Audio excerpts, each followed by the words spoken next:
Hi, hello everyone, it's me again, Ma'am Mariel, and welcome to my channel.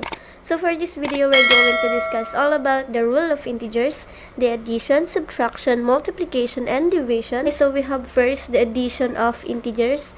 So ang rule natin is kapag unlike sign, you are going to subtract. Like negative plus positive, subtract, and positive plus negative is to subtract.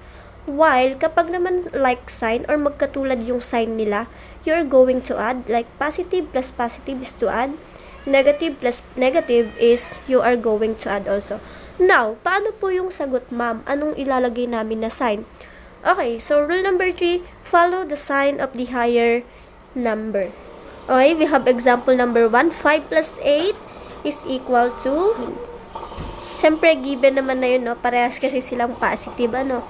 Example number 2, we have negative 7 plus 2 is equal to, okay, as you can see, we have negative and then positive.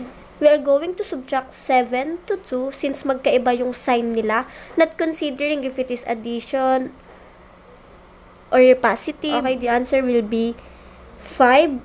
And of course, copy the sign of the higher number since 7 is the higher number. So, it will be negative 5.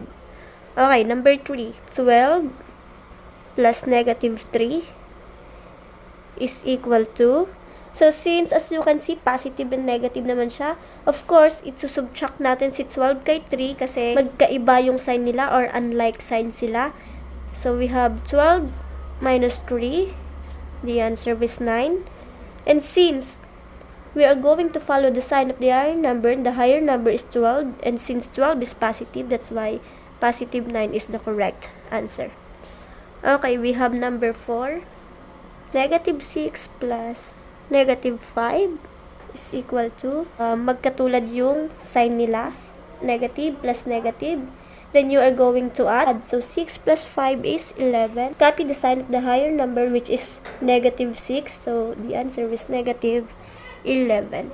Number 5, in the last example, we have negative 4 plus 40 is equal to, magkaiba yung sign nila, negative 4 and positive 40. So, you're going to subtract, then the answer will be 36. Why is it 36? Because 40 is the higher number and it is positive. That's why the answer is positive 36.